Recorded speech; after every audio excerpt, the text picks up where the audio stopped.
Hey, can you hear me okay? Hey dude, yeah, I can hear you fine. What about you? Yeah, I could hear you perfect as well. And I'm gonna give it a minute and then we'll just go into the intro and I'll get started and then I'll introduce you and you can introduce yourself kind of thing. Should I be referring to you as Smooth or do you have like an IRL name or something else? Smooth is fine, or you can call me Jonathan. Like both. Okay. I'm doxxed, so it doesn't really matter. As you prefer. Okay. All right, give me a minute and then right when it hits two, I'm gonna kick it off with the intro. All right.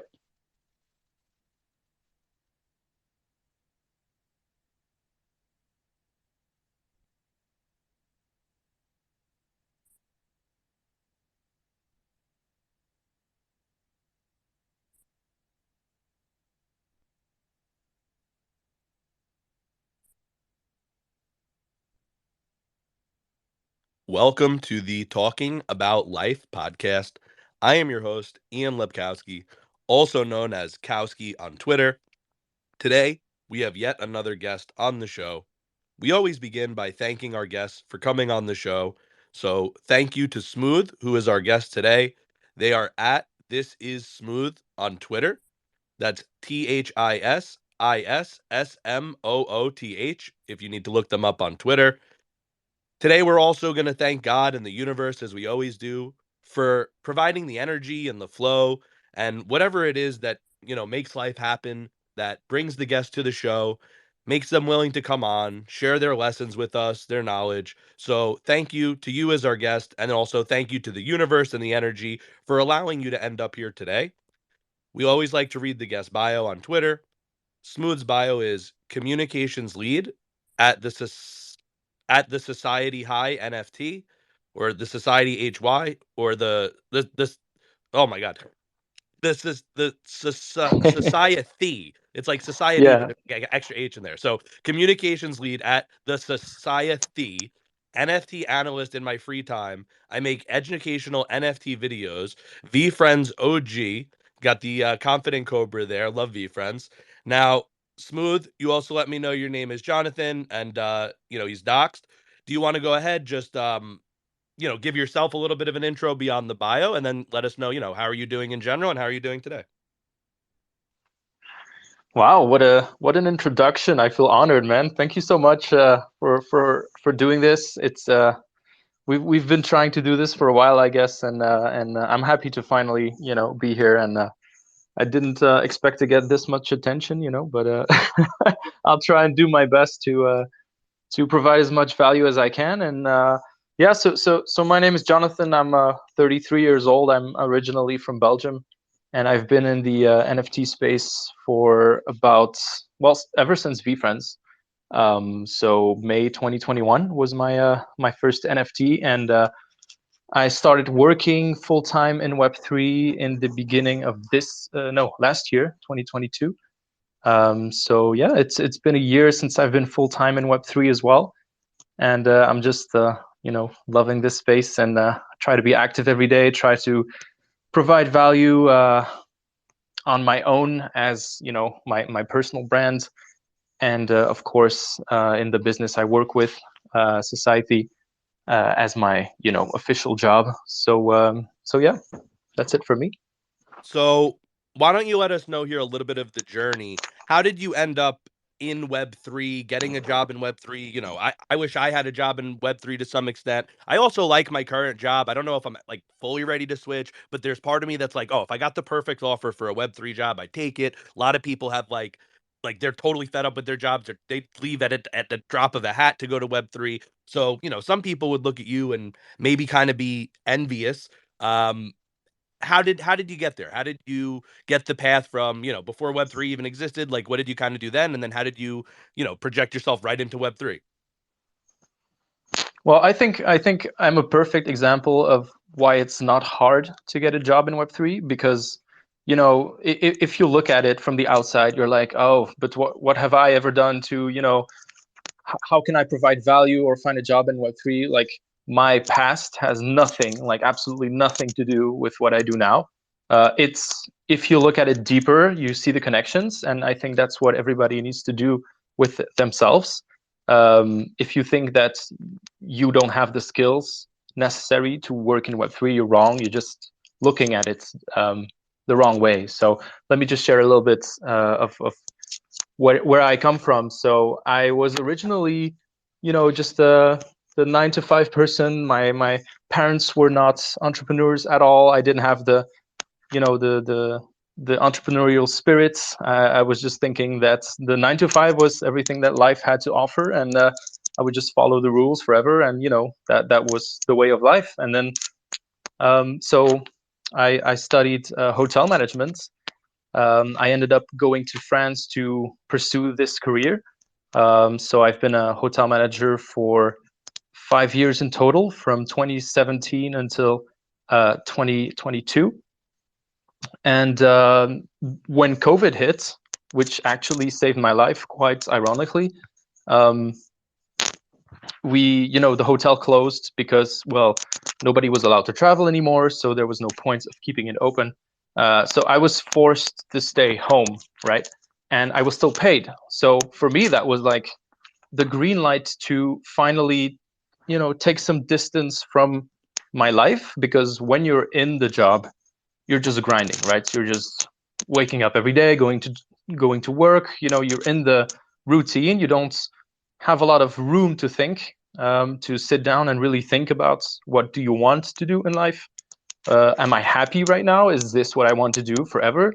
Or Before you go into that, could you tell yeah. me how you got into hotel management in the first place? Like what drove you there? Like, because clearly you're saying you're about to pivot. What even got you to there in the first place before you got to this point where you pivoted? Oh, okay. So yeah, that's another story. I guess all my life I've been searching for what I wanted to do, and that search ended when I started Web3. So before hotel management, I actually tried a couple of studies, right? So I finished high school. I was 18 and I didn't know what I wanted to do at all. So I just did whatever my teacher told me I was good at, which was languages. So I studied for 1 year to be a translator. I didn't like it. I mean, I like languages, I like learning languages, but I didn't like to do that for a living. Like listening to people and just translating what they said didn't seem like, very interesting to me. So I quit after 1 year. So I tried something else. I did cultural science, which is like historical science, which was and still is, point of interest of mine. But I quickly realized that it would just stay an interest, but not go beyond that. It would not become a passion. It would not, offer me any interesting jobs that I was looking forward to. So I quit. And then because my parents were like, okay, we're not going to keep paying for you to keep trying things out, which was, fair enough. They gave me a choice. They were like, okay, now you either pick one last thing or you just go to work and manage your own life. So that's what I did. I just started working pretty much any possible job I could find. So I started in a restaurant, ended up being a waiter. I did some bartending. I did some events, reception, a little bit of everything. But I kind of liked the restaurant business, which ultimately is also why, like, it's a part of why I like Web3, and that is the people. You get to meet people, as short as it might be. Like in a restaurant, you just get to say hello, and then you accompany them for a good experience, but that's it. But I was always a very shy person before that, and this enabled me. This gave me like an opportunity to be open towards people that I didn't know, because it was my job. And because it was my job, I felt like, okay, I need to do this. I don't have a choice. I cannot be shy about this. Like, if I don't do this, I'll be fired. I need to take this seriously. And it kind of helped me in my personal life later on. I started being able to talk to people more easily because I did it every day on the job. And that's why I liked it, because I saw some evolution in my personal growth as well. So I did this job for about 5 years in different restaurants, different bars. And then I was like, okay, I like it, but I cannot do this forever. Just grinding every day. It's a very physical job. You cannot do this until you're like 50, or your body will be broken and your mind probably as well. So I was like, For how hotel can I? management? No, for like just waiting in a restaurant or Oh, wait. bartending. Sorry, bro. Yeah, sorry. We're still there. Okay, sorry. Go ahead. And so I was asking myself, like, okay, how can I do something similar, but where there is career opportunity? And that's how I got to the hotel management. The hotel for me was kind of like a fancy version of a restaurant, right? So you still get to talk to people, but now you actually accompany them for something more meaningful than just a dinner. So that's how I got into hotel management. And also, I wanted a degree because I still had in my mind that it was necessary to succeed in life was to have a degree. And that is true for certain, if you want to be a doctor, then clearly you cannot be one if you don't have a degree. But you can be a hotel manager without any kind of degree. But unfortunately, I didn't know that at the time. So I'm still happy I got it. It's at What least do an you get the degree in? accomplishment. Hotel management, it's called. Oh, in Yeah, hotel hotel management. management. Nice, awesome. Yeah, I'm so sure it's that been helps though with interviews and stuff. actually didn't ever. I've Really? never. Yeah, They even wouldn't pick I you got. over someone who has no college experience? I would. And yeah, I don't know. I don't know the industry, but I'm surprised. Yeah, I was surprised too. But basically, I learned that the only thing you need is to be good at interviews and to have connections. If you have connections, you'll get whatever job you want. And they haven't ever asked for my degree, even to send it to them, even to talk about it. Do you Like have it it wasn't. listed on your resume that you have the degree? Yeah, yeah. Oh, so maybe they subconsciously factor it in somewhere then. Who knows? Yeah, probably. I mean, it's played a role. I'm not saying it's completely useless, but the first job that I got was, of course, thanks to the degree and thanks to the internship that I did. So the internship that I got through doing these studies also landed me my first job, and then going from there, I only evolved because my manager was happy about me. He talked about me to another manager somewhere else, and then I got hired over there. So basically, just through the people that I knew, I got better and better jobs. Um, and I've seen some people, have jobs that they really weren't good at, and they didn't have the qualifications for just because they knew the general manager. All about who you Um, know, right? yeah, yeah, that is a universal truth in everything, even in Web3. So yeah, it's it's Totally it's a agree. thing you have to accept, and there's no going around it.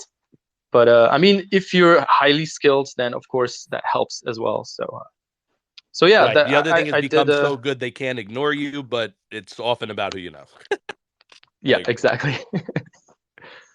And yeah, so I my that's when I moved to France because the opportunities for the hotel business in Paris were huge in comparison to the ones that we have in Belgium. Um, because yeah, there's like a million hotels in Paris. So I worked from 2017 when I finished my when I got my degree. I got a job immediately, and then I was a manager in different hotels for about 5 years. Um, Which hotels, or do you not want to say? If you don't, that's fine.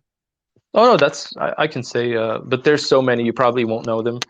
There's one. The first one is Hôtel de Serres, so that's DE then SERS, which is a hotel like a boutique hotel of 50 rooms next to the Champs Elysees.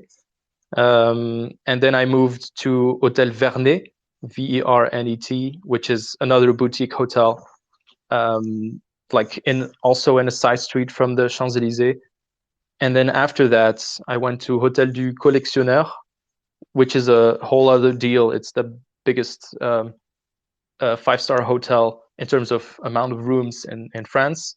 So they have about 500 rooms, and I was a manager there for like the 2 years, I think, approximately. And that one is in Rue de Courcelles. So it's a little bit more famous because it's so huge, but it's still a privately owned hotel. So not like not a Marriott or Accor or anything that most people know. Paris is does have these hotels also, but they also have a lot of privately owned boutique hotels. So that's where I worked at. And what does that phrase mean again? Boutique hotels? Oh yeah, I'm sorry. Boutique is a French word that means shop. but it's like a luxury shop. It's insinuated in that word something that is exclusive and small. Is it like a Um, hotel with like a mall in it somewhere, or you could buy things or stores in there? Is that what it means? no, that's just the origin of the word boutique. But in the Oh, hotel, if you use it with the word hotel, then it means it's basically a small, luxurious hotel. So celebrities or athletes, they either go to really famous five-star hotels like the Four Seasons, for example. Everybody's going to know they're there. They're going to have pictures taken of them. People are going to walk in the lobby to see them. But you also have celebrities and athletes who don't want this attention, and they often choose the the smaller, luxurious hotels that are still located in very uh, famous streets, but on the side, did you and they ever have meet anyone cool, famous that I might know, or it's all like Parisian superstars that I probably wouldn't know? no, most of them were not French actually. Like we had a lot of athletes from Roland Garros, the tennis competition. Um, I've had a couple of singers. I have a couple of rappers, like what's his name? G Easy. Maybe you know him. I don't think so. He's American for sure. I think G Easy. Uh, and uh, yeah, some Melody Gardot, who is a jazz singer, and she's also famous in America, I think. Um, but yeah, like the sister of what's her name, Miley Cyrus, but her sister. I didn't even know Um, she had a sister. yeah, she sings too. I didn't even know that either until she, walked in the door. That's wild. I knew there was Miley and Billy Ray, and they had that Hannah Montana show. I didn't know there was a whole other sister. It's Yeah, crazy. yeah, she has one, Things you don't know. and yeah, and a bunch of other like not the most. It depends on their personality, but also Rock Voisine. But yeah, he's a French singer, so you probably won't know him. Mm, and a lot of CEOs, like the Anything, rich anything people. like you learned? Like, did you have any was it just like you had to kind of give them their space and be professional, or did you ever end up like I don't know having like a magic moment with any of these people? They gave you some advice, they told you like some crazy story, or it was like straight business. Often they come to be left alone. So um, yeah, we would be briefed about the celebrity or the celebrities specifically. So it would depend on their, some people preferred to, I guess all of them had kind of like their preferences. So some of them, they would like you to be really attentive to every of their needs. So it would be nice for you to hold the door open for them, and they'd want you to, I don't know, talk to them about stuff. And then other celebrities, our management was like, just leave them alone, say hi, but don't open the door for them because they think it's awkward. And so we have very specific like uh, yeah, instructions of what to do, what not to do. But most of the time, best thing I had was like a chat, but you don't want to cross the line. If you're behind the reception, there is a certain professionality that you don't want to cross. And the last thing you want to do in a five-star hotel is play the fanboy and ask for a selfie. So um, Right, most of especially if the you're the hotel manager. They might expect it from like the bad guy or something, but if the hotel manager does it, they're gonna be like, "What the fuck? yeah, What am I paying for?" yeah, exactly. So it wasn't really. And at that point, I was mostly in the back office as well. I wouldn't be at the reception. I would just meet the important clients, but we wouldn't talk for like longer moments. Most of these people had their agents, and we would talk with the agents. They had their Yeah, people talk to your people. yeah, That kind of basically thing. a little bit like that. Yeah, but boutique hotels are small, so there's no such thing as my people. The Right, the you're manager your is people. just yeah. Your We have a people of couple two. people, but you're basically there for everything. So yeah, kind of like a startup. You wear different kind of shoes and you do different things. Awesome. So let me just recap a little bit here. So, you started, you had a bunch of different jobs, you fell into being a waiter, which you really loved because of the people. It was pushing you out of your comfort zone. You weren't naturally like someone who was super outgoing and talkative and like conversationalist. I think you said it actually was like something that there was some nerves around. So the waiter job kind of pushed you to like have to do it. You were getting paid to do it. That created this growth in you. It helped you realize that you actually love talking to people and working with people. That's what kind of launched you into the hotel industry, because that's just another industry where all the time you're working with people, you're talking to people. You're not like in a cubicle or something, like, or maybe you are sometimes, but anyway, like there's tons of fucking people is the point that you're interacting with and talking to. And then we get to this point where you're in there, you've met all these celebrities, you're doing it for years, you worked at all these different hotels, and then COVID hits, right? This is where we're at. Yeah. And you said COVID saved your life and somehow got you out of the hotel into Web3. So, do I have that all correctly? I just want to make sure I have the story right in my head, and also for the listeners that we're all on track. Yeah, it's that was I couldn't have done it better. It was Awesome. And I perfect. just want to commend you too for like taking the conscious step to push yourself like out of your comfort zone and realizing that that's where growth.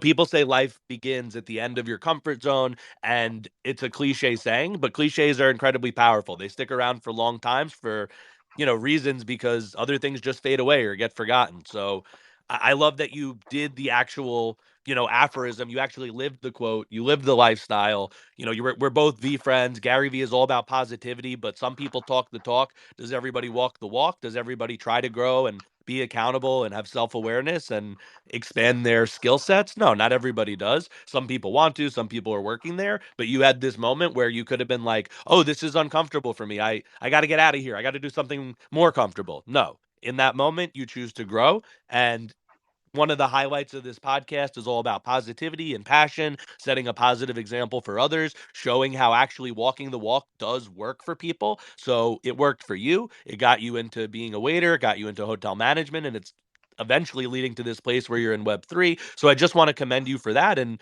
kind of just echo that and sunshine that for the listeners. Like, hey, look, he really did it. He pushed himself out of his comfort zone. He grew, and now he's bigger than he was before he did the growth. That's how growth works. Maybe there's some growing pains. Maybe it's a little uncomfortable, but it's fucking worth it because that's how you get the results. Now go ahead. Yeah, I would completely agree, and especially for a shy person, basically anything you do is out of your comfort zone because the only comfort you have is when you're all alone, but you cannot stay all alone for all your life. So, um, and I must say, my mother has always been really supportive, so that helps too. A lot of credit is thanks to her because she's always pushed me to, come out of my shell. And um, because when I was young, I was even afraid to answer the phone or even just go buy some bread at the bakery. I was too shy to even do that. So she helped me a lot through my youth. But I must say the ultimate thing that really changed it was just working in restaurants. So if you're People listening to never believe this this about and me because I'm so fucking loud, and people think I'm this crazy outgoing person. But when I was a kid, I was the same way as you. My dad would like take me to Taco Bell, and he's like, "All right, you could get whatever you want, but you got to tell the cashier." And I'd be like, "I'm not hungry." And I was starving, and I wanted like a Choco Taco and all these like the Cita sticks. I was like, "I can have whatever I want." He's like, "Yeah." I was like, "But," he's like, "But you have to order it." I was like, "Fuck, let's just not eat ever again." So don't feel, any type of way about it. I was the same way, and I found my way to growth too. that's awesome, man. Yeah, I mean, it's once you find your way, it's so much more comfortable to live life because being shy is really like a pain in the ass. I cannot put it any different. Like the only positive thing I've ever seen about it is that some girls think it's cute, but I mean that's literally the only positive thing ever. And even if you're like if you like a girl, if you don't like a girl, just girls in general, I mean it's impossible to talk to them. You're like scrambled up in the way you're trying to speak, and it's just yeah, it's a hassle. So growing out of it is I highly recommend it. Um, Yeah, smart but move. yeah, to come back a little bit to Web3 and how I got there. So COVID hit, right? And I was at home. Um, I didn't know what to do, but I've always been a very curious person, and I always had a lot of, side interests and um, different things that I like to do. So I was into music, I was into singing, I tried different instruments. I tried poetry at once. I tried some theater, but I quit every time. Like in my hobbies, my pastimes. I tried something, then I quit, and I tried something else. Different sports, different stuff. So first thing I did during COVID is just take more time to do some extra stuff. So I randomly started learning Japanese for a while. Do you watch Start anime? new Is that instruments. why, or it's not related to that? I do watch anime, but like sometimes, and I just really love the way that Japanese sounds. So it's more about the language. I didn't want to understand animes. That was not the idea behind it. Gotcha. I'm a Um, big anime fan. I know a few words in Japanese, but it's literally only because I watch so much anime that I just picked some of them up or heard some of them so much that I had to like figure out what they meant. What made you want to learn Japanese? Oh yeah, you said you just love the way the language sounds, but it wasn't anime. Okay, yeah, I heard that. All right, cool, awesome. Sorry I keep cutting you off, but I'm like curious about certain things, so I want to kind of oh just no, like no, no. hop in, hop out. I hope you You're don't the mind if host. I do. No, of course not. Of course not. I can keep going probably, especially if I talk about Web3. So it's Well, a good yeah, idea we're to we're cut me off building that like where sometimes. you get to, this place in the story, and I just keep going on these tangents. But as long as we're both enjoying it, we're good. Yeah, for sure, man. I mean, Japanese is for me at the same time, it can sound so aggressive and so sweet, and I just love the emotional uh you can have so many different intonations, and that's what I love about the language. But I agree with you, and again, this is like a tangent point, but anime is one of my passions.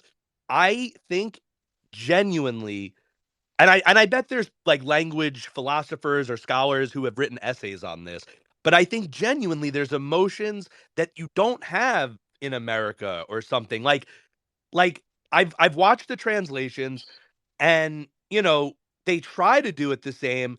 I don't know what it is. I don't know how the Japanese to me, and I think you'll understand this if you watch anime, it's like deeper. It's like there's like it's like more emotional. Like like I don't know, it's like so hard to explain, but like an American will say like how are you doing? And then in Japanese it's like some like I don't know, like some flutter of like all these like crazy like you said, it sounds deeper, it sounds beautiful. Like there's just something to it. There's like more emotion somehow inherently within the language. But I don't know if I'm wording that in a way that makes sense to people who don't watch anime, but I watch it with the subtitles with the Japanese language because I prefer even though I can't read Japanese, I prefer the enriched feeling of all that extra emotion. I think you know what I mean.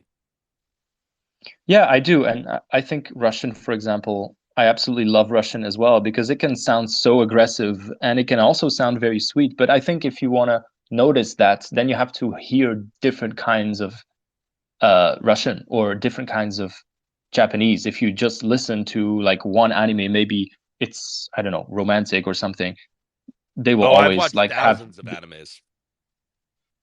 yeah. I've watched no, not thousands, but a few.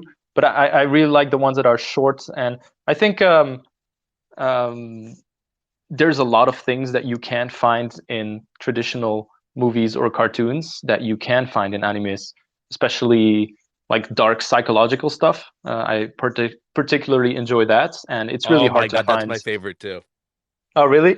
I love the dark, twisty shit. Like they're going into some weird thing that you would never see in a cartoon, but it's also not on HBO because it's hard to like get physical real life actors to do it. Like somebody Exactly. Yeah. summoning like their dead mother or something, and like or people are like fusing humans and animals, and like the ethical like questions about that and the moral boundaries. They're like all this crazy shit anime explores. And yeah, some things in Hollywood do it, but you need a bigger budget for some of these things and the effects. Anime, I think it's just like a lower cost to draw it than it is to like get CGI or whatever the fuck it is. So I think that's awesome too. I agree. I like the dark kind of twisty, mind bending thriller, like exploring all these like weird things. I love that. Yeah, and I always say like for people who don't like anime, it's like I always ask like, but have you watched different kinds? Because for me, it's there's no such thing as not liking it. There's just that you haven't found the thing you like yet. It's like you say you don't like music. It's really hard not to like music. I mean, there's a million different kinds. There's bound to be something that you like. For anime or for movies or for any other art form, it's exactly the same.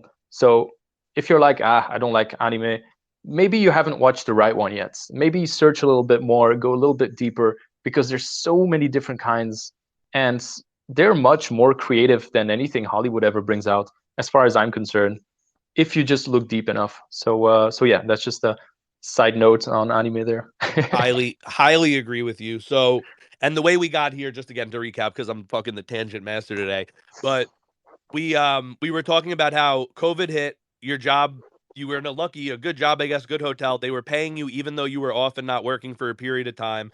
This gave you the ability to explore other passions and deepen yourself. One of the ways you did that was starting to learn Japanese. And somehow this gets into Web3. So I will let you continue. Yeah, so Japanese was just one of the things I tried. At some point, after a few months of sitting on my ass and enjoying myself and my free time, I was like, okay, maybe I should do something productive.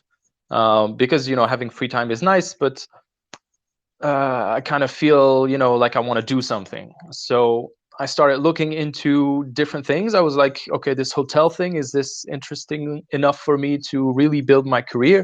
The answer was no, because after doing it for 5 years, I recognized the fact that doing the same job or a different job anywhere inside the hotel structure in any kind of different hotel is still kind of like the same thing. You still have the same kind of stuff you need to deal with every day. It's not like a job where you continuously learn enough to satisfy my personal curiosity. So I was like, I'm going to be bored of this in 5 years. And I already have a history of being bored quickly with stuff. So I was like, I'm not going to want this anymore in a couple of years. So maybe I just start looking for something new right now. Uh, because I was still searching, like all my life, ever since I graduated at 18 years old. I was like, I'm not sure what I want to do. I kind of enjoy everything I've been doing, but not enough to really go for it. And I've always considered myself a little bit lazy too, so that doesn't really help. Although my view on laziness has changed ever since, Gary Vee and Web3. But yeah, so I tried, I went to real estate. I tried to be a real estate agent because for me, that was another way to be with people. And I analyzed that to be a part, a core reason of what I enjoyed throughout everything else that I did in my life. So, I mean, there's self-awareness. You have to have self-awareness. I know that Gary is very big on that, and he's right.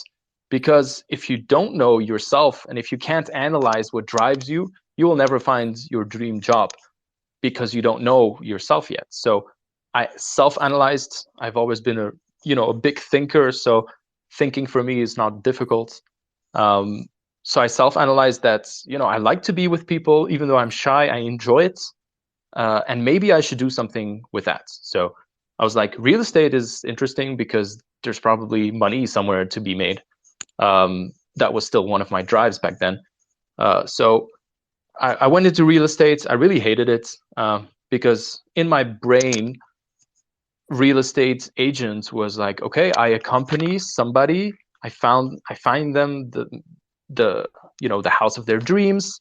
I'm there during a very important decision in their life to make this special purchase, which is meaningful for them. And sure, yeah, you're there to accompany them, but in reality, that's like 5% of your job, and 95% is basically just asking people if they have something to sell. Especially in Paris, there's a lot of competition. Everybody has their own zone, and you need to fight to be able to have anything to sell. So for me, that's like the opposite of what I like, because that's kind of like annoying people. You have to go around, or you have to call, like cold call all the time, ask people if they want to sell their house, or if they heard about a house somewhere else that they want to sell. And yeah, I really hated that part. So Yeah, I I think did that's that how you got for to start out. And then, eventually, if you do it long enough, I know people who do it. And the dream is you get this referral network where it eventually just starts flowing in and flowing in. but you got to build this whole fucking like network of business and connections. And Yes. yes, in the beginning, you're cold calling, you're reaching out. I used to have a sales job, so I know what that's like, and I could get the kind of frustrations with it. Yeah, and I must say as well that I wasn't really uh, how do you say, nurtured into it. My boss was really independent, and he was like, okay, do this, do that, do that. But I'm someone, when I go into something new, I like to be, maybe led and shown how to do the job, and maybe, put in a context where I feel comfortable with my tasks. And then once I've understood what it is that I need to do, then I prefer to be independent, and I can, mind my own business and uh, be really good at it. But in the beginning, I didn't have, he I didn't have any kind of background of sales at all, and he didn't really help me with that either. So there's also a part of, I'm sure if I had entered a more supportive team, I might have maybe liked it a little bit more. Um, But then you might not but have ended yeah, up in Web3. yeah, exactly. So it's all good. But yeah, so I did that for 6 months. After it, I just realized that I was not happy to get up in the morning, and I was not happy to go out and do this. So I was like, "Ah, why am I still doing this? All right, might as well try something else for the millionth time." And another interest of mine was marketing, because I like human psychology. I like understanding consumer behavior. I like to understand what makes people tick, what motivates, what drives them. And marketing is, the core is human psychology. So I started looking up YouTube videos, looking at Instagram videos, TikTok videos, whatever. And that's how I first saw Gary Vee on Instagram. And I was like, okay, this guy's really loud. And, at first, I think I had the reaction that a lot of people have. I was like, who is this guy? He's really loud and different from all the other people. And he looks like he thinks he's the shit. And, he swears a lot. But I was like intrigued by this guy. I was like, he's not as obvious as most people that I've seen, most influencers, where you can smell the fact that they're trying to sell something and they're only working for their own benefits. And I had kind of like a different feel with him. And I started following him, watching a lot of videos, a lot of his content. And after a while, I started to see a pattern of uh, I came to a point where I believed him, because I'm a very critical person, and I will be cautious of everything that I read or that I watch online. I won't immediately be like, oh yeah, he's right. I'll first try and make up my own mind about it. So at some point I was like, okay, he seems to really do what he's talking about, and he seems to be, respecting the things that he say. So and at some point he started talking about NFTs, and he was really loud about that. Basically all of his content suddenly switched to NFTs this, NFTs that. You need to research Ethereum, blah blah, do your 50 hours of research. And I was like, okay, you know what? Why not? I've been following him for so long, might as well just do that. And that's how I got into NFTs. I just did my 50 hours of research, um, which wasn't a lot of fun, I must say, because it was very technical, and but I did it anyway. And then I started to understand the underlying technology and why it's bound to be the future. And that was really interesting for me. But I didn't decide that I wanted to do a job in Web3 at that moment. At that moment, I was still uh, doing some digital marketing. I had enrolled in a course as well, a digital course that I paid for. It was like a 1 year tuition to do digital marketing. So I had some clients with that. That went pretty well. And all, that was that was 2021, the whole of 2021 and the beginning of 2022, where I had, just like one or two clients, just enough to survive. And of course, I was still paid by the hotel. But I started being more and more delving deeper into Web3, discovering other NFT projects, seeing what that was all about, reading more, researching more. and I found myself just spending so much more time. Suddenly, I just let go of the Japanese. I let go of all the other things that I like to do in my free time. I completely quit Netflix, video games, like everything, and I just discovered myself like wanting to research NFTs basically all the time. And I was like, okay, this is probably a good sign because I've never liked something that much before, ever. So at the end of 2021, I was like, maybe I should do something in Web3 because I seem to like it so much and I like it too much. And, I was even sacrificing work hours to just do a little bit more of research and buy this NFT there and trade that NFT over there. And so I realized, after a couple of months that I really liked this space. I really liked the people that I met, which is a big thanks to VFriends because I had the luck and the chance to come into this space in a really comfortable manner. I mean, if your first NFT goes up 10x, then obviously you feel great, right? Um, and I know that a lot of people went into this space and their first experience was a rug. So that's much worse to start off. So I must say that's why I value VFriends so much as well, because they've just been, the whole community, the people that I've met, everybody's been so helpful. And it's also thanks to them that I'm here now. So I realize this every day. And this is also why I keep, flexing the Cobra and respecting the values. And VFriends will always be very meaningful for my personal journey as well as, in my NFT portfolio. But yeah, and I Do you have realize it. wait, you minted a VFriends Confident Cobra VF1 or no? Yeah, yeah. What do you get? Like a core, rare, epic? What Oh, that was a core, man, because for me that was a love it. huge deal. Like just the purchase, that Yeah, was my dude, I first. get it. I like fucking was not as smart as you. I was like Dude, I was like with you on everything you said about Gary Vee. I had a similar journey, but for some reason, when he started talking about NFTs, I was just scared of them. I was like, he's been right about all this other stuff. What if this is the one time he's wrong? What a dumb fucking thing. But I was right there looking at the mint, and I could have probably, no, not probably, I could have minted. And I just was too scared. And I was like, no, I don't know. This is a lot of money. This is a few $1,000s, and I don't know what this is, and I don't want to do it. So I get the feeling. I fucking am jealous. I'm proud of you. I love that you fucking went for it and did what I wish I did. And I don't feel any type of way that I'm like, oh, you only got a core. I'm not saying you only got. I'm not saying it like that. I wish I had gotten a core at that time. So kudos. Yeah, of course. I mean, everybody wished it, right? I mean, if I could have, if I knew back then, I would have spent my whole life savings on VFriends. But Meat. yeah, for me, I remember I was really emotional that day. It was a really big deal because I never spent anything like ever of that amount of money.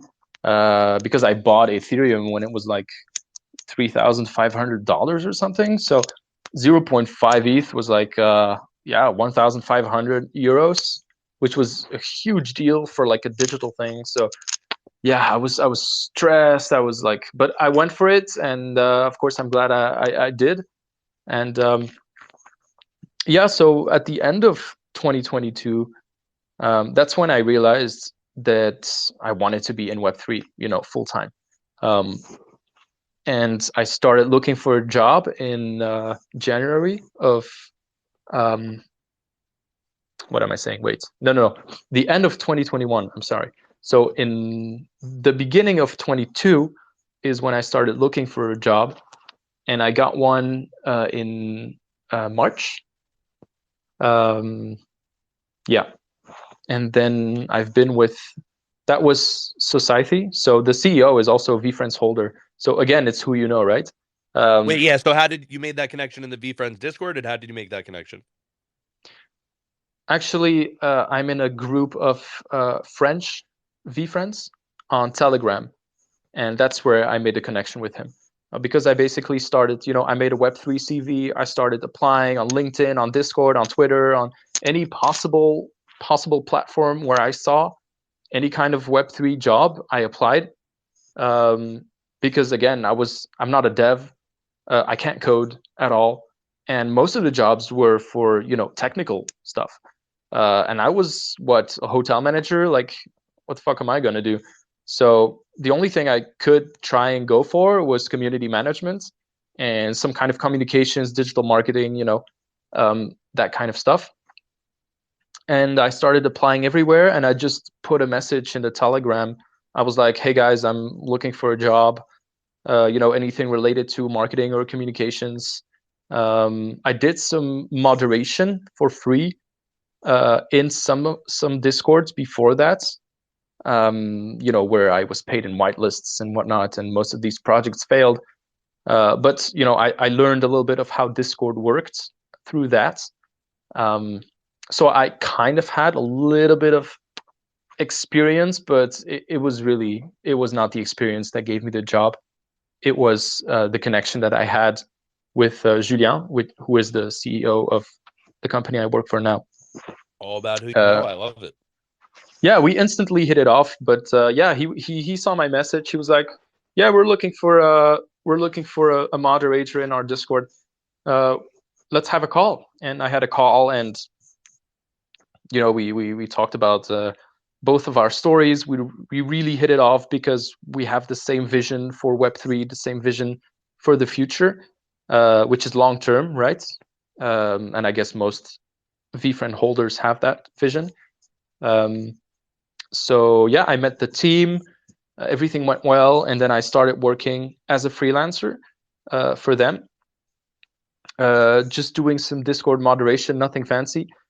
But then I started having more input, and I also learned a lot through my NFT research and analysis in my free time at the end of 21. So I kind of knew a little bit about NFT strategy, trades. I was quite informed in the space, and I used that to try and make our project better. And in time, I evolved from a simple moderator to now I'm the head of communications. So I'm responsible for every kind of communication that's coming out of society, whether that is announcements on Discord, social media contents on Twitter, or articles on Medium. And I also, help decide the NFT strategy, the collaborations, partnerships. It's a startup, so yeah, we have many shoes that we wear, but I absolutely love it, and I couldn't be happier right now. And just to clarify, so the job you have now in Web3, as like the community lead, that's like where the majority of your finances come from, or you supplement that with like the NFT trading, or like what's the, and you don't have to say if you're uncomfortable, but if you are, what's the financial side of that? Yeah, that's the biggest financial income, um, because I still have like one client on the side that is still Web2, but that is like basically inconsequential for my finances. Um, and I make some money from NFT trading, but yeah, to be fair, I don't have a lot of time to get into trading anymore because you need to be there, every day looking at floors and stuff and data and etc. And I don't really have the time to do that anymore. So it's really just for fun at nights. Sometimes I flip something, but small profits, zero point zero 0.01 here, zero point zero 0.02 there. And And I my put it all apologies. back into NFTs. So I think I had said community lead, but I meant to say communications lead. And do you want to tell me like just I know you kind of said some of it, but do you want to just like, is there like a one set, like what is that, like in like one sentence, like what's a communications lead? there are many ways to describe what I do because I do a bunch of different stuff. So uh, I would say communications lead is the best way I can put it, because I lead all the communications. So any type of company communications is going through me. So I decide that might as well be the marketing strategy behind the Twitter content, because Twitter content is communication. It's also all the communication in our Discord channel. So I'm also the Discord server manager, which is kind of like community management, right? And then I also write articles, weekly articles, kind of like investor updates. So I do some copywriting. So yeah, basically all kinds of communication. I've also hosted some spaces with them. So yeah, it's yeah, I cannot like condense it into a few words because it's so different, right? But yeah, everything related to communications with people, entities, everything. Yeah, that was a good answer. I don't think one sentence would have sufficed. I Yeah. like it. I like the way you answered it instead. Now, let me just let you know here. We're in the last like 10, 11 minutes of the show here.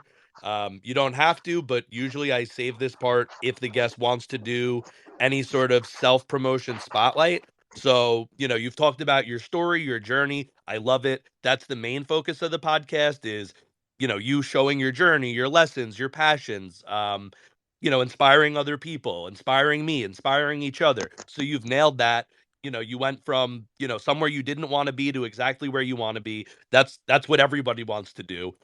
So I love that. I love your story. It's perfect.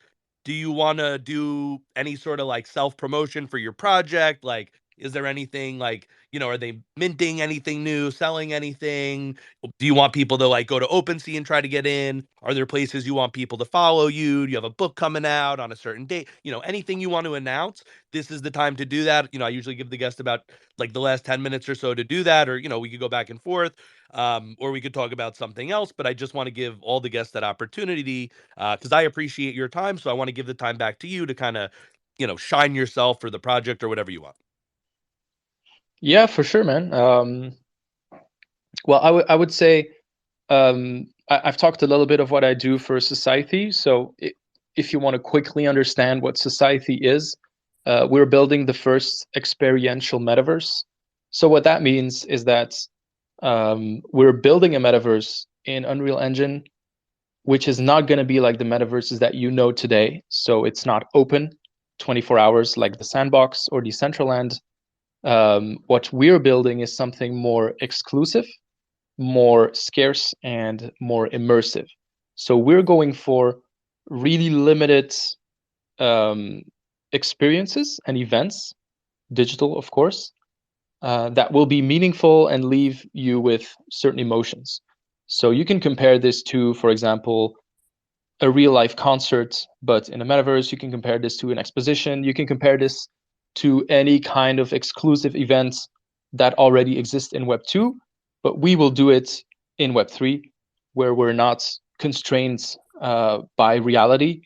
And we also have the technology available now to make it available for everyone, without them needing, a high-end computer or a strong graphic device to run it, through this new technology called pixel streaming. I won't get too technical about it, but the point is you will be able to join limited experiences in a metaverse with an avatar, with a metahuman. It's a 3D environment that looks photorealistic, and you will be able to do it with your phone, with your tablet, with your computer.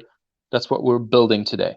So I won't ask or to go to the OpenSea and buy one of our NFTs. If you want to, that's fine. If you don't want to, that's fine too. We're much more interested in attracting the people that believe in what we're building, and that match our style a little bit, because we're highly catered towards luxury and scarcity and um, yeah, audiences. There's also a gamify aspect to it, of course. You will be able to do stuff in the metaverse, but it won't be open to everybody. So we do have a collection of 250 NFTs, which is called the Society OG Pass, and those are basically our holders so far. We made a small connection because we were very aware of the technical difficulties, especially because this is cutting edge, right? So we want to be able to make sure that all of our holders do have access to our metaverse, and we were fairly confident that we could realize this for 250 people. We could have sold more because it was in a bull market, and it was you know uh, easier back then to sell out than it is now. But we wanted to be 100% sure that we could provide value to our holders from the beginning. So we've been building so far. 1 year, every week we have our weekly newsletter on Medium, where we give you updates of behind the scenes, the production. We give you previews, teasers, videos, anything to show what we're building as far as we can, of course, because we have partnerships with certain brands already, but we cannot, because of NDA, we cannot reveal who they are until the time is here. What I can say is that today we've announced that we're doing an event alongside NFT Paris, which will be the 24th of February in Paris. So that will be our first in real life events where we mix reality with the metaverse. So I cannot reveal yet what will happen exactly, but it's a private event. Our OG holders are invited, of course, and we are sending out a form for attendance requests. So yeah, that's all I say for now. If everything I say just piques your curiosity, give us a look at the Society on Twitter, or society.com is the website. So if that would be something that you like, you can always join our Discord. I'll be happy to answer any of your questions. We're very transparent with everything, and we appreciate open communication. While you So were yeah. talking, I took a quick look at the open sea here. I noticed the art for these. It's pretty cool. It's like all these like bull, kind of like a floating bullhead statue. Some of them like fully completed statues, some of them with like a missing horn or like missing aesthetics, and like that's part of it. Is there like a rarity to this? Like at these events, like is there like a hierarchy where if you have, a golden bull with the bull ring in the nose, you get to go to this part of the event. If you have a one-horned bull, you could do this. Or is it's cool art and all the art's different, but in terms of utility, you get all the same access? Yes, because we wanted to, our OG collection is basically kind of like a pass, Okay, right? so yes, even though it's all different art and they all look different, yes, they all give you the same access. None of them are like quote unquote better than other ones. No, there will be rarity in our future collections, which will be more hands down for specific events, because events will have tickets, and those tickets might have rarity and provide you with certain bonuses. So there will be rarity, and we will play with that in our future collections. But the OG collection is basically the one that gives you access to everything ever in our ecosystem. So it's, we want to give everyone the same inclusivity with that. I don't know if this is a dumb question, but are people mainly speaking English, or they're American, or you guys are speaking French in there? Like what is it, like international these events, or what's the I guess, yeah, what's the primary language? Oh, it's English. Yeah, we are a French startup, but we're international, and we've been to VCon and NFT NYC and a bunch of other events as well. The events that we're building are digital. This one that I'm talking about now is physical, but most of them, of course, will be digital because our Oh wait, audience is sorry, I international. missed So, it. I thought this was digital. Where is the physical one? oh, the physical one is in Paris on the 24th. Oh, okay, okay, that sounds It's cool. it's in an you can see it on our Twitter. We just posted it today. It's in an art gallery in Paris, Gismondi d'Armaux. So it will be a physical event, but there's going to be a digital twist inside as well. So yeah. Awesome. And then I'll just let the audience know the floor for these passes. There's only 250. If you're in Paris, you're thinking, hey, what should I be doing in the next few weeks? I want to go to this event. It's about 0.097 ETH, the floor for it, which is like 160 US dollars. So, if you're interested in getting in, that's not a crazy high floor in my opinion, so I think now would be a good time to get in. There's only a few listed that low before they start jumping up to like point 0.3, point 0.4, point 0.5 ETH. So if you want to get in, now's probably a good time. Now, Jonathan slash Smooth, let me ask you one more question. We have like 2, 3 minutes here. We'll wrap up. I'll close out. Why is your name This Is Smooth? Oh, I just before I answer, I just wanted to touch. Please don't buy an OG pass just because you want to go to the events, because honestly, there's so much more behind it. So if you're interested, just come to our server, and I'll be happy to explain everything in more detail. But don't buy out of FOMO, please. It's not a good reason, and we wouldn't want you to, do that. So yeah. And the reason why I'm called This Is Smooth is because the origin of my name is Smooth Criminal. It's a song from Michael Jackson. I absolutely love Michael Jackson, and it just stuck with me. I dropped the criminal part and I kept the smooth part because that's just who I am, and I'm a pretty chill person. Um, everybody that's ever seen the name and knows me has told me that it fits me, so I just stuck with it, and I really like it. Yeah, that's the and this is smooth is because smooth was not available anymore because it's a common word. So yeah, it's very Yeah, I hard can to see it be hard to get get that through. handle. Yeah. Well, I like it. I like it. I like Smooth. I like This Is Smooth. I think it's a cool name. Like I said before, I love your story. It's perfect. It was exactly what the podcast was, is about. I know you said in the beginning you weren't totally sure, ready to have the spotlight. You weren't sure about the attention. You had to kind of have that shyness part from when you were, like younger. But you grew through that. You did awesome on here. You had no reason to be worried about it, which is often the case. Like some people say that to me and then they fucking kill it like you did on the podcast. And I'm like, what were you fucking worried about? You crazy. But Thanks, I man. get it. I get those sometimes jitters too. Do you want to say any like one last like we literally have like a minute, 2 minutes here, I'll close out. But did you want to say any like one last sentence or one just like last like mic drop kind of thing? And then I'll thank the listeners, I'll thank you, and then we'll close out. Yeah, for sure, man. Well, I'd like to thank you for your time and the invitation, of course. And I really wanted to talk about you as well because, yeah, this whole thing's been about me, but I guess we can keep that for a different podcast or just in DMs. Last thing I want to say is Oh wait, I'm really quick, also, yeah, dude, we could definitely do a whole other one where we flip the script, and I'll do another episode. Like it'll still be my podcast, like unless you have a podcast, I'll come on yours. But if not, we'll do it on my podcast, and you could interview me and do the whole thing in the reverse. I would love to do that, bro. My podcast has like no fucking rules. Like there's like a loose structure. It's passion, it's positivity, it's inspiring people, but I'm totally fucking open. Like it's not rigid at all. So any ideas people have, I've pretty much entertained them all so far, as long as they're positive. We could definitely do that. We could set up another date for that.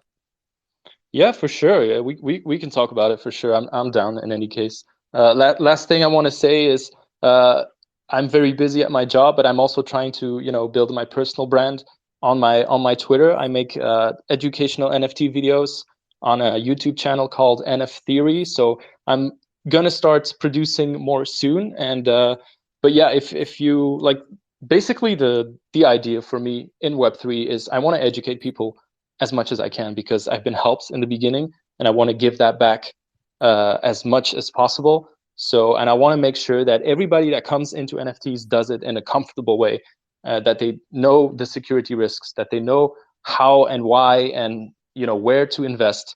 And I'm trying to provide platform where people can find this education in a very understandable and easy to understand way. And because I'm pretty good at communication, I'm able to break it down and explain, like they say, explain like I'm five. I'm pretty good at that. So, um, yeah, that's all I say. I guess the time is up. Thank you so much, Kowski. It's been a pleasure, man. Yeah, and it's been a pleasure for me as well. I always say, like I said, we could do a whole another podcast. I never really want to like end the episodes. Like by the end of it, I'm always like super involved and passionate and excited. But that's what makes it good. Always leave them wanting more, right? So thank you so much. I'll return the thank you. Thank you for your time. Thank you for coming on the show. Thank you for being vulnerable. Thank you for sharing all your lessons with us. And entertaining my tangents, answering all my questions. I definitely appreciate you. I'm sure the audience appreciates you as well. I also want to thank the audience. Today we had a few people pop in and out. My podcast is also on Spotify, Anchor, and Apple Podcasts. So people, do the replays there. It definitely gets not like hundreds, but it definitely gets like a decent amount of replays. So, don't be discouraged if you didn't see a lot of people in here. It'll definitely have more ears on this than the 3 or 4 people we had in here today. So I want to thank all those people. I want to thank everyone who came in here today. I want to thank everyone who's listening to this on the replays. Thank you for, being interested in us, checking out Smooth, checking out me. Go to Smooth's profile, check him out on Twitter, check out his website, check out his content, check out everything he's putting out, the explanations that'll help you not get scammed in Web3. Learn everything you can. And then our last message that we always say after giving thanks, it's a message from our friend Afakasi Brand, who runs the barbershop spaces on Twitter. And that message is, if you haven't heard it today, you are loved. The universe is an interesting place. There's lots of light, there's lots of dark. One way to look at the world is that there's a certain type of oneness in the world, and that oneness is God or consciousness or source, or that oneness is love.